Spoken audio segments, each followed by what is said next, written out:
एक बार फिर चल रही देश में मोदी की ऐसी प्रचंड लहर।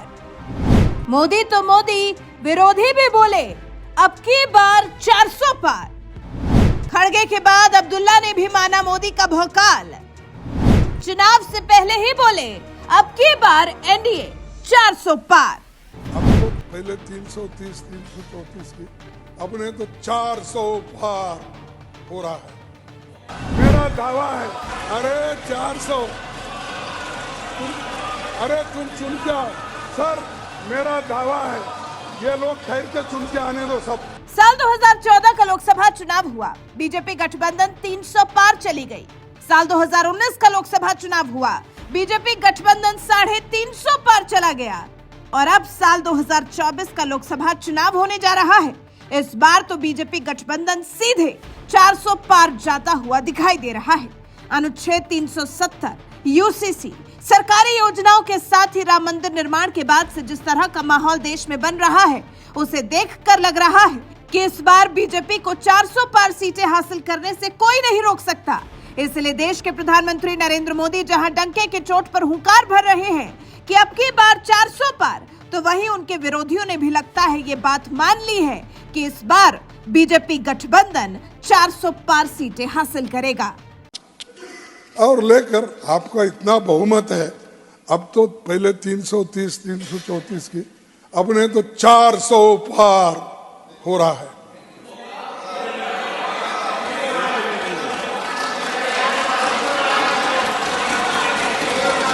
अरे 400,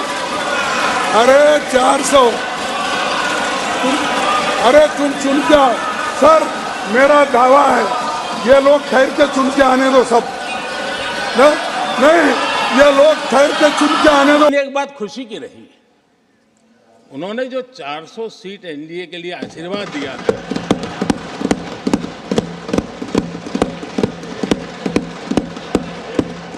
और मैं खड़गे जी के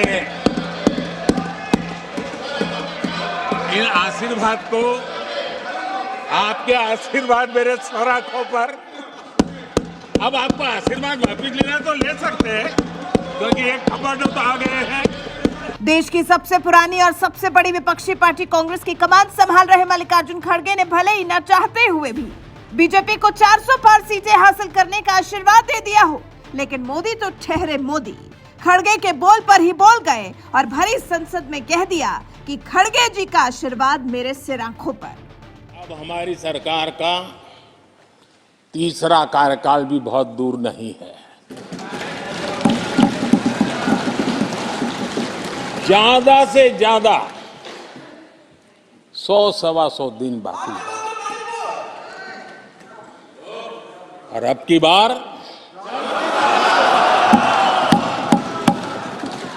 पूरा देश कह रहा है, अब की बार खड़गे जी भी कह रहे हैं। लेकिन अध्यक्ष जी, मैं आमतौर पर ये आंकड़े के चक्कर में नहीं पड़ता, लेकिन मैं देख रहा हूं देश का मिजाज एनडीए को तो 400 पार कर पाई के रहेगा, लेकिन भारतीय जनता पार्टी को 370 सीट अवश्य देगा।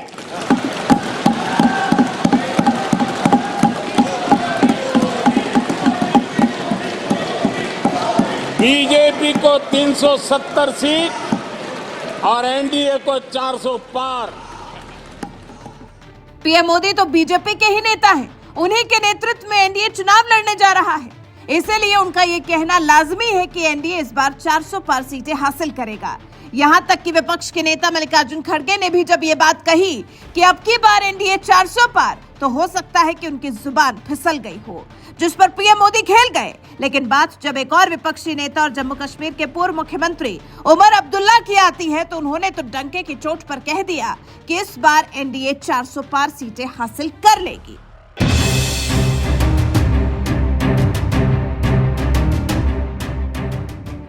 जिस चेहरे को आप देख रहे हैं, ये वही उमर अब्दुल्ला है जिनकी पार्टी नेशनल कॉन्फ्रेंस भी मोदी विरोधी इंडिया गठबंधन का हिस्सा है। और कुछ ही महीनों पहले जब इंडिया गठबंधन गठन हुआ तो मोदी को देश की सत्ता से हटाने के सपने देखा करते थे।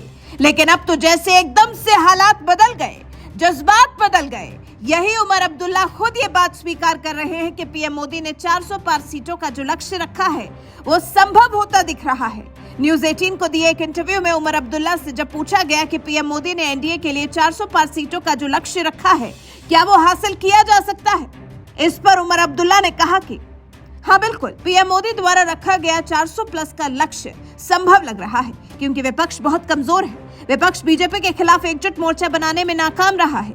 2 महीने पहले ये लक्ष्य हासिल होता नहीं दिख रहा था, लेकिन अब यह हकीकत बनता दिख रहा है और इसका कारण ये है कि विपक्ष उतना मजबूत नहीं है। क्योंकि लोकसभा चुनाव में अभी कुछ समय बाकी है, मुझे उम्मीद है कि विपक्षी दल मतभेद दूर करेंगे और लगातार तीसरी बार एनडीए की वापसी को रोकेंगे। सीएम नीतीश कुमार की पार्टी का जब आरजेडी के साथ गठबंधन था तो उसी दौरान उन्होंने बिहार में इंडिया गठबंधन की नींव रखी थी। लेकिन हाल ही में राजनीति ने ऐसी करवट मारी कि अब वही नीतीश कुमार मोदी के पाले में आ गए और मोदी को सत्ता से हटाने के लिए बनाया गया इंडी गठबंधन अब टूटता नजर आ रहा है। इसलिए उमर अब्दुल्ला ने भी अब तो उम्मीद छोड़ दी है कि इस गठबंधन के सहारे मोदी को हराया जा सकता है। यही वजह है कि उन्होंने तो साफ साफ कह दिया कि पीएम मोदी ने एनडीए के लिए 400 पार सीटों का जो लक्ष्य रखा है उसे बीजेपी हासिल कर लेगी। वैसे आपको क्या लगता है? अपनी राय हमें कमेंट कर जरूर बताएं। आदरणीय सभापति जी, एक राष्ट्र हमारे लिए सिर्फ जमीन का टुकड़ा नहीं है, हम सब के लिए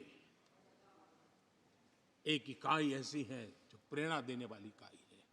जैसे शरीर होता है, शरीर में जैसे अंगांगी भाव होता है, अगर पैर में कांटा लगे तो पैर ये नहीं कहता है, हाथ कभी नहीं सोचता है कि मुझे क्या, पैर को कांटा लगा है, पैर पैर का काम करेगा। पल भर में हाथ पैर के पास पहुंच जाता है, कांटा निकालता है। कांटा पैर को लगता है, आंख ये नहीं कहती कि आंसू मैं क्यों बहाऊं, आंसू आंख से निकलते हैं। हिंदुस्तान के किसी भी कोने में दर्द हो तो पीड़ा सबको होनी चाहिए। अगर देश का एक कोना, अगर शरीर का एक अंग अगर काम नहीं करता है तो पूरा शरीर अपंग माना जाता है। शरीर जिस प्रकार से, अगर देश का भी कोई कोना, देश का कोई क्षेत्र विकास से वंचित रह जाएगा तो देश विकसित नहीं हो सकता है। और इसलिए हमें भारत को एक अंगांगी भाव से देखना होना चाहिए, उसको टुकड़ों में नहीं देखना चाहिए। जिस प्रकार से हिंदी और भाषा बोली जा रही है, देश को तोड़ने के लिए, राजनीतिक स्वार्थ के लिए नए नैरेटिव गढ़े जा रहे हैं। एक पूरी सरकार मैदान में उतर करके भाषा गढ़ रही है। इससे बड़ा देश का दुर्भाग्य क्या हो सकता है? आप मुझे बताइए, झारखंड का कोई आदिवासी बच्चा अगर ओलंपिक के खेल के अंदर जाकर के मेडल लेकर आएगा तो क्या हम ये सोचते हैं कि तो झारखंड का बच्चा है? पूरा देश कहता है हमारा देश है। जब एक झारखंड का बच्चे में प्रतिभा देखते हैं और देश हजारों करोड़ रुपया, हजारों लाखों रुपया खर्च करके उसको अच्छे कोचिंग के लिए दुनिया के किसी देश में भेजता है, तो हम ये सोचेंगे कि खर्चा झारखंड के लिए हो रहा है, क्या देश के लिए नहीं हो रहा है? हम क्या करने लगे हैं, क्या भाषा बोलने लगे? इस देश का गौरव, हमारे यहां वैक्सीन, देश के करोड़ों लोगों को वैक्सीन का, हम ये कहेंगे वैक्सीन तो उस कोने में बनी थी इसलिए हक उनका है, देश को नहीं मिल सकती? कैसा सोच सकते हैं? क्या वैक्सीन उस शहर में बनी थी इसलिए देश के और भागों को इसका लाभ नहीं मिलेगा? ये सोचेंगे क्या? क्या सोच बन गई है? और एक राष्ट्रीय दल के अंदर से ऐसे विचार है, ये बहुत बहुत दुखद की बात है। मैं पूछना चाहता हूं आदरणीय सभापति जी, क्या अगर हिमालय कल कहना शुरू कर दें, हिमालय कल बोलना शुरू कर दें, ये नदियां मेरे यहां से बहती हैं, मैं तुम्हें पानी नहीं देने दूंगा, पानी का अधिकार मेरा है, देश का क्या होगा? देश कहां जाकर के रुकेगा? अगर जिन राज्यों में कोयला है वो कह दें कोयला नहीं मिलेगा, ये हमारी संपत्ति है, जाओ तुम अंधेरे में गुजारा करो, देश कैसे चलेगा? आदरणीय सभापति जी, ऑक्सीजन कोविड के समय हमारे यहाँ ऑक्सीजन की संभावनाएं पूर्वी कार्य में जो उद्योग है उसके साथ देश के पूरे देश को ऑक्सीजन की जरूरत थी।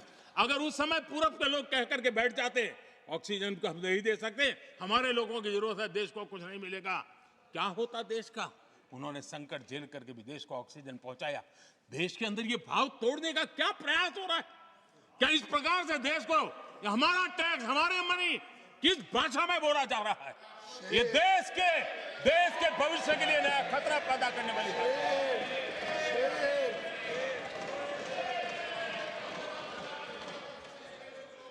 देश को तोड़ने के लिए नए नए नैरेटिव खोजना बंद कर दीजिए। देश को आगे बढ़ना है, देश को एक साथ लेकर के चलने का प्रयास कीजिए।